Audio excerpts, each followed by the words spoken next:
Hello and welcome to this week's Friday football forecast. As you can see, the entire KVUE Sports team joins you. We're hanging out at the field here in Pflugerville, a place where high school teams play. But of course, we're talking about the college game on Saturday. Texas playing in a ranked matchup.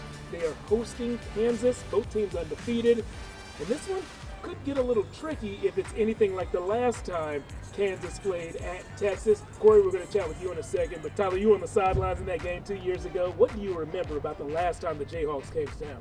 What don't I remember? I remember the whole game so vividly, Jeff, and when talking with Christian Jones, he remembered a lot of that game too. He said that game, that loss in overtime to Kansas back here in Austin 2 years ago, broke him.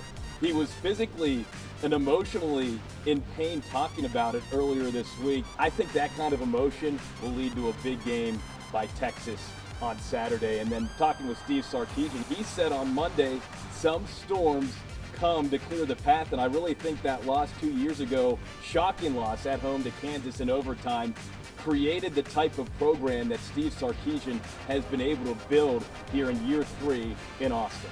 You know, every time we mention that Christian Jones soundbite when he was talking to the media about how broken he felt, I do have to point out that Christian also told us something that added to that emptiness, that darkness in that period of his life, were the negative comments that he read on social media. So guys, let this be your reminder. Be kind and remember that there are people who read your social media comments. Now, one guy who is always positive and uplifting on social media and in person is Corey Mose. And C. Mose, you think that this Longhorns defense, which does seem to be legit, is going to be up to the task of shutting down the Big 12 preseason offensive player of the year? Yeah, the quarterback for Kansas, Jalen Daniels, is a stud. I mean, we actually got a first-hand look of it 2 years ago, and his first ever start was against Texas at DKR, and he balled out. And ever since that moment, he's been balling out ever since. Last year, he was in the Heisman race until he got injured.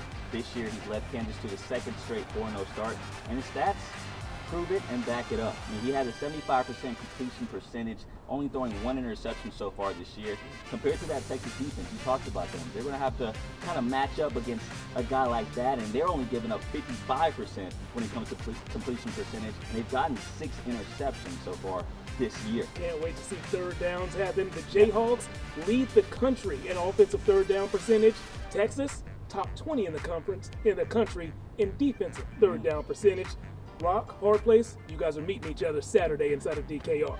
Tyler, I'm going to put you up here first. What's your prediction? Who's going to win and what's the score going to be? Throw out the percentages, Jeff. I'm all in on Texas. I think this is an opportunity for the Longhorns to say, yeah, we're a top 5 team in the country, and we're here to stay. We're here to push for a national title. This is a game where I think Texas blows them out of the water. I think the spread is 16.5. I think Texas wins by at least 20. I'm going 44 to 18. I like that. Blowout. Blowout. And I know that a lot of Longhorn fans out there are hoping you're right. My prediction for this game, Texas wins 31-9. Corey, who wins? What's the score going to be? Yeah, Tyler talked about that spread, 16.5. I don't think Texas covers. I think it's just by that 0.5, 30-14, Texas wins. All right, sounds good. So 3 kind of different predictions, but all with the same winner. Guys, thank you for joining us here. Of course, we have Friday Football Fever coming up straight ahead.